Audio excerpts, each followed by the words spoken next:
Le fait d'affirmer que tous ces corps sont stationnés au camp Alpha Yaya Diallo, à proximité des bâtiments de la présidence, est erroné. Le seul corps parmi les 4 qui étaient domiciliés au camp Alpha Yaya Diallo était le bataillon autonome des troupes aéroportées. Ce bataillon autonome des troupes aéroportées avec à sa tête, si je ne me trompe pas, le général Sekouba Konaté, qui, de Macenta, a été justement envoyé à Conakry pour être commandant de ce bataillon. À part cela, les Rangers n'étaient pas là. Les Chinois n'étaient pas là. Tous étaient stationnés, toutes ces troupes étaient stationnées en dehors de Conakry. Pourquoi ce rapport indique de telles contre-vérités? Voilà encore une autre preuve de son caractère hâtif. C'est un rapport bâclé. C'est un rapport qui contient des contre-vérités. C'est un rapport qui ne doit pas être pris en compte. C'est un rapport qui devrait sortir de ce dossier parce qu'il n'est pas crédible, parce qu'il ne peut pas être crédible.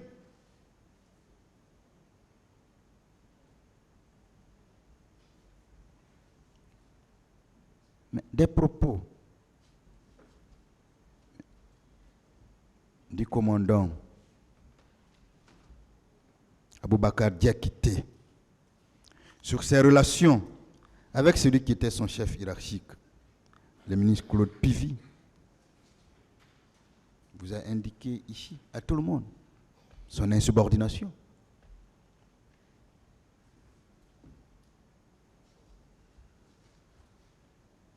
Vous l'avez entendu dire ici que c'est moi qui pouvais l'arrêter.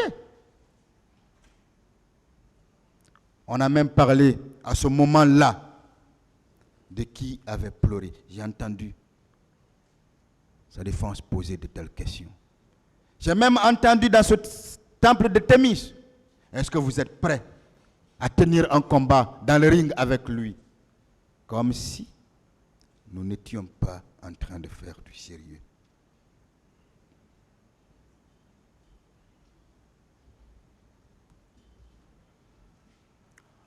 On ne devrait pas blaguer quand nous sommes devant des juges criminels, quand nous nous trouvons devant un tribunal criminel pour des faits aussi importants qui ont marqué ou qui marquent l'histoire de notre pays. Les enquêteurs, Monsieur le Président, Messieurs les assesseurs, admettent eux-mêmes que depuis l'arrestation du commandant des troupes,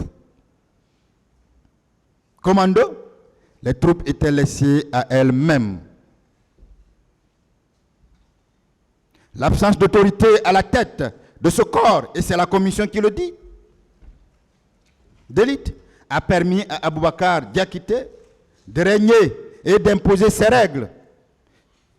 Et la commission dit tout ceci.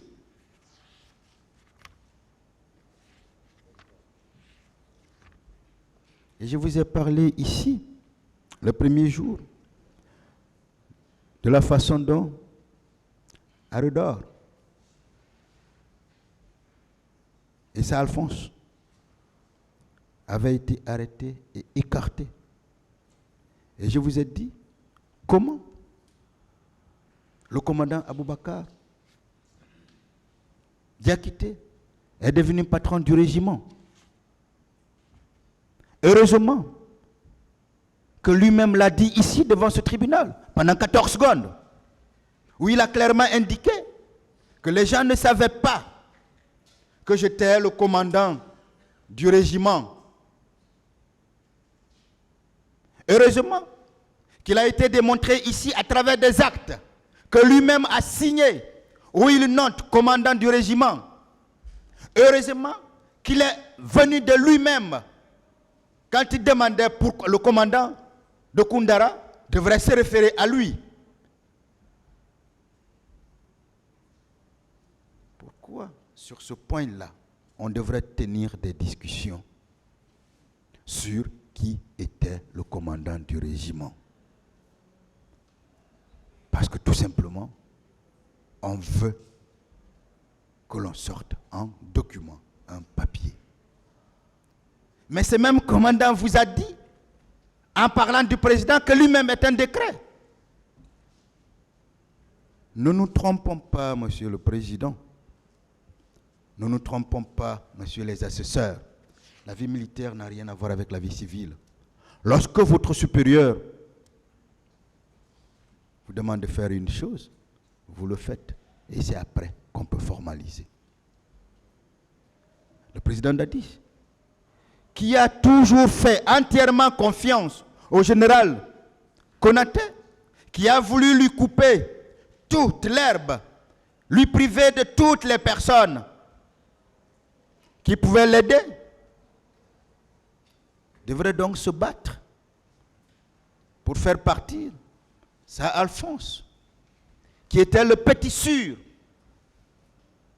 du colonel Claude Pivy. Parce que cela n'étant pas là, le président Dadis devenait fragile. Mais il vous a dit ici que le problème n'était pas de faire un coup d'État, d'éliminer. Le but d'un coup d'État, c'est de prendre le pouvoir. Mais en parlant des forces du colonel Pivy et des forces du colonel Thiebro, que c'était une force d'opposition.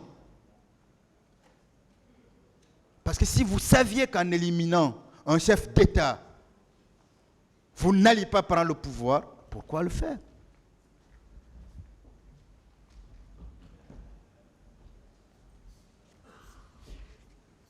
L'autre raison qui indique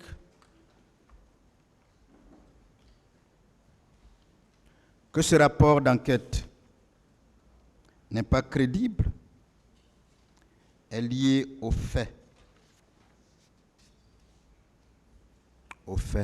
lui-même, aux faits eux-mêmes.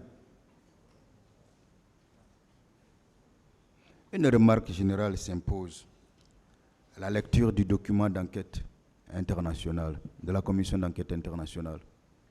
En lieu et place des faits, les rédacteurs, Monsieur le Président, ont préféré des superlatifs du type beaucoup, plusieurs, certains, un peu, une majorité. Lisez le rapport d'enquête internationale, vous ne trouverez que ces superlatifs. Pourtant, c'est une enquête qui a été faite à la suite de faits pénaux. Et chacun ici sait que le droit pénal est un droit de certitude. Utiliser les superlatifs ou des superlatifs comme beaucoup, plusieurs, certains, un peu, une majorité,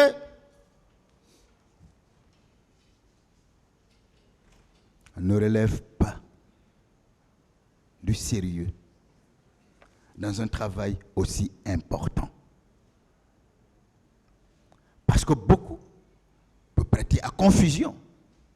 C'est pour ça d'ailleurs que l'on est en train de discuter sur les questions de chiffres. Parce que plusieurs peuvent aussi prêter à confusion. Parce que certains peuvent prêter à confusion. Parce qu'un peu peut prêter à confusion. Parce qu'une majorité peut prêter à confusion. Il faut dire les choses telles qu'elles sont. Il fallait dire les choses telles qu'elles étaient. Il fallait donner les chiffres tels qui devraient être donnés, avec certitude, pas avec une approximation.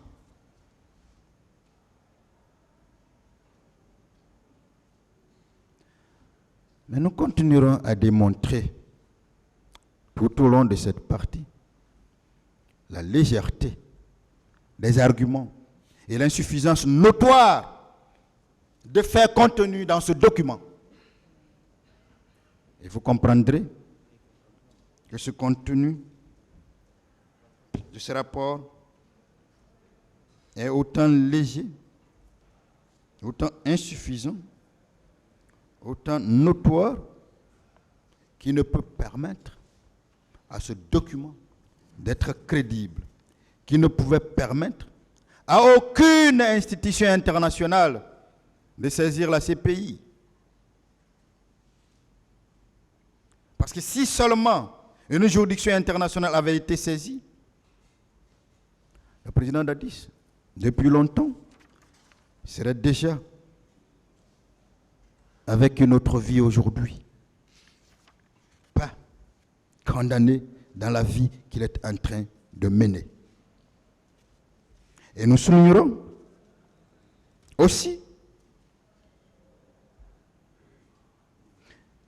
dans les minutes, heures qui suivent, le parti pris manifeste des enquêteurs dans le traitement et l'analyse des discours des différents protagonistes des événements du 28 septembre.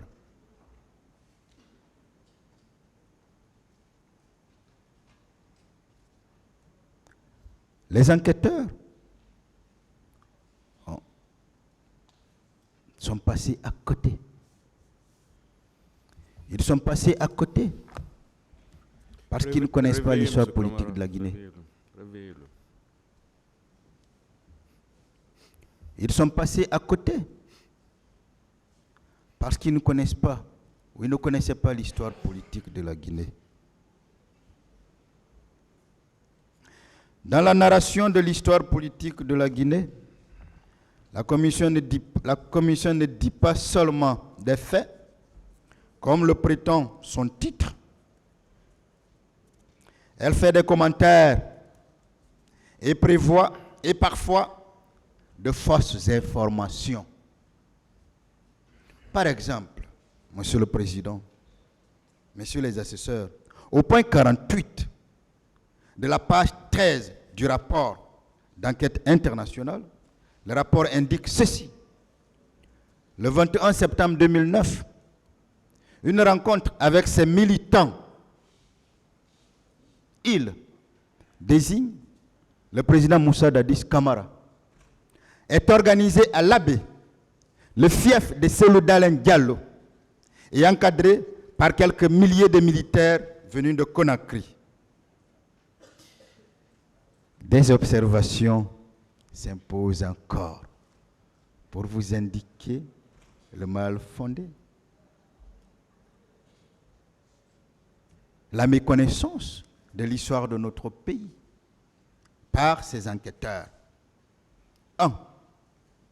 La visite du président Moussa Dadis Camara à l'Abbé était celle d'un chef d'État, d'un président de tous les Guinéens,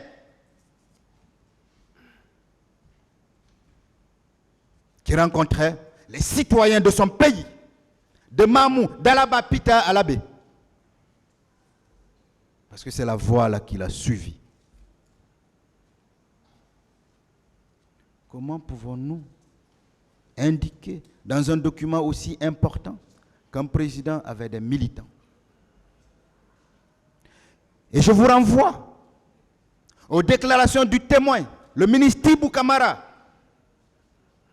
Il vous a expliqué, lui-même a dit avoir posé la question au président. Voici ce qu'il a dit. J'y vais à l'Abbé pour les raisons suivantes. Je ne peux pas donner l'impression aux gens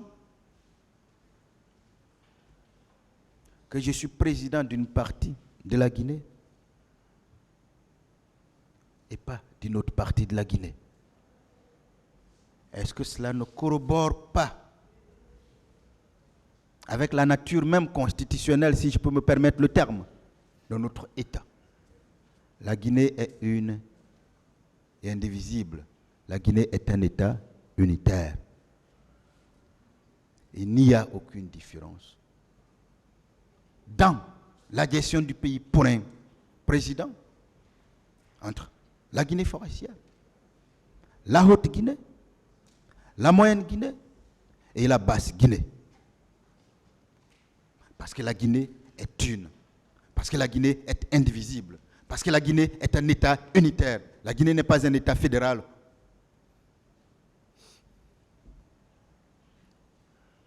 Deuxième raison, il ne devrait pas faire comprendre qu'à cause d'une partie des Guinéens, il peut refuser l'appel d'une autre partie des Guinéens.